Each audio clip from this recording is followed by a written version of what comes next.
네, 먼저 홍기찬 대표님의 오늘장 간판주 두 종목 중에서 어떤 종목 먼저 확인해 볼까요? 자, LG노텍을 좀 봐야 될 것 같습니다. 네. 사실상 최근에 대형주가 굉장히 조금 등락이 미진한 것들이 굉장히 좀 많습니다. 특히 이제 IT 업종에 있어서는 삼성전자, 하이닉스 이런 종목들이 상당히 좀 부진한데 LG노텍 같은 경우는 그래도 굉장히 좀 탄력적인 모습들이 좀 발생하고 있는 것 같아요. 그래서 지금 좀 관심 있게 우리가 조금 관찰을 좀 해야 될 이제 그런 위치인 것 같은데 올해 예상 실적이 한 1조 원 정도 될 거다라는 전망이 있습니다. 근데 이제 그보다 중요한 게 애플이 40일 만에 $130를 이제 넘어섰죠. 근데 이제 중요한 부분은 뭐냐면 매출에 이제 광학 솔루션이라는 게 있습니다. 카메라 모듈인데 전체 매출의 한 74% 정도가 광학 솔루션 이 카메라 모듈에서 나오거든요. 근데 이제 그 매출 대부분이 LG노텍은 애플 쪽으로 지금 향해 있다. 이제 이 부분이 좀 중요한 것 같습니다. 그래서 애플에 대한 어떤 지금 주가 상승이 일어난다면 LG노텍도 같이 좋아질 수 있기 때문에 우리가 이런 포인트를 좀 잡는다면 현재는 좀 관심 있게 좀 봐야 된다. 그래서 다른 어떤 큰 종목들 중에서도 지금 삼성전기, SDI, 하이닉스, 삼성전자 이런 것들이 조금 지지부진한데 그나마 좀 탄력적인 종목이기 때문에 현재는 좀 관심 있게 보자. 그래서 오히려 나스닥의 흐름이 좀 좋거든요. 그래서 나스닥의 흐름이 좋을 때 애플도 흐름이 같이 좋아지는 이제 그런 그림이기 때문에 그럼 애플이 간다면 과연 당연히 그 안에 있는 부품 업종들, 그러니까 종목들을 우리가 좀 주목해 볼 필요가 있지 않나 이렇게 좀 설명드릴 수 있을 것 같습니다. 자, 먼저 홍기찬 대표님의 종목 리뷰부터 확인해 볼까요? 네. 제가 이제 그동안에 많은 종목들을 설명을 드렸습니다. 네. 코로나 피해주, 화학주, 시장에서 그래도 이제 주도 섹터로 좀 작용할 수 있는 종목들을 좀 말씀을 드렸는데, 이제 쇼박스에 대해서 좀 리뷰를 좀 말씀드려보도록 하겠습니다. 네. 쇼박스 같은 경우는 영화 제작 배급 업체죠. 근데 이제 중요한 건 영화사 같은 경우는 최근에 굉장히 좀 어렵습니다. 아무래도 이제 극장에 대한 수요가 지금 코로나 때문에 그렇게 폭발적으로 증가되지 못하고 있기 때문이죠. 근데 이제 최근에 우리나라 같은 경우도 오늘 지금 보시면 확진자가 374명으로 줄어들고 있다. 그다음에 이제 좀 전이죠.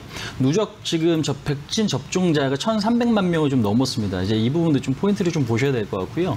근데 이제 중요한 건 영국에서는 봉쇄 완화되는 이제 기간을 조금 연장시켰다. 이제 이 부분들은 오히려 좀 악재 요인으로 작용할 수 있지만 결국에는 이제 국내에서는 조금 더 순조로운 이제 이런 어떤 과정들을 좀 거치고 있다라는 거죠. 그래서 오히려 더 반등 보일 수 있는 모멘텀들이 있기 때문에 현재로서는 다소 조금 주춤하는 모양을 좀 띄고 있지만 추세 자체가 꺾인 건 아니기 때문에 현재는 좀 긍정적으로 좀 보시고요. 5,400원에서 5,500원 라인까지는 좀 열어두고 계시고 그다음에 21선 4,500원 자리가 이제 훼손되지 않는다면 일단은 조금 추세는 좀 유지되고 있구나 이렇게 좀 보시면 될 것 같습니다. 네, 쇼박스 이제 백신 접종 확대와 더불어서 21선 이탈되지 않는 한 계속해서 흐름을 좀 봐야 한다라는 전략 도와드렸고요. 자, 이어서 바로 내일장 간판주 확인해 보도록 하겠습니다. 네, 페노션 좀 말씀드릴게요. 사실상 지금 최근에 시장에서는 어떤 종목들을 매매를 하는가가 굉장히 좀 중요합니다. 그러니까 네. 사실상 코스피가 이제 좀 있으면 신고가인데 삼성전자를 보유하고 계신 분들은 사실상 굉장히 좀 힘드신 시장을 경험을 하고 계시리라 생각을 합니다. 그래서 최근에는 이제 대형주가 많이 못 가는 어떤 흐름들. 근데 이제 카카오 같은 경우도 이제 급등을 하고 있기 때문에 단순하게 대형주다, 중소형주다 이렇게 구분 짓는 것보다는요. 당장의 모멘텀이 있고 없고 이제 이분에 좀 포인트를 맞추실 필요가 있는 것 같아요. 근데 이제 페노션 같은 경우는 지금 HMM이 오늘 이제 급락이 나오고 있습니다. 한 4%대 좀 빠지고 12물량 때문에 이제 밀리고 있는데 최근에는 경기 개선에 따른 항공 운임이나 그다음에 지금 컨테이너 운임이나 이런 것들이 계속해서 고공행진을 좀 보여주고 있고요. 비대해 지수 같은 경우도 6월 초에서 지금 최근에 조금 반등을 좀 보이면서 20% 가까운 반등을 좀 보여주고 있다는 거죠. 그래서 실적 모멘텀도 기대가 좀 될 수 있겠고요. 그다음에 올해 지금 세계 경제 성장률도 우리가 이제 5.8%, 5.6%, 세계은행, OECD 지금 발표되는 기관마다 조금 다르긴 하지만 거의 지금 작년보다는 좋아질 거다라는 전망들이 좀 많은 것 같아요. 그러니까 결국에는 우리도 지금 마스크를 쓰고 있기 때문에 이런 어떤 마스크를 벗게 되면 수요는 좀 더 증가될 수 있는 요인들이 분명히 있단 말이에요. 그래서 전 세계적으로 봤을 때 그러한 요인들은 아직 좀 남아있다. 그래서 물동량은 앞으로 조금 더 증가될 가능성이 좀 높다. 이제 이렇게 포인트를 맞추시면 되겠습니다. 그래서 현재로서는 이제 페노션 같은 경우는 차트 보시면서 간단하게 좀 말씀드리면요. 네.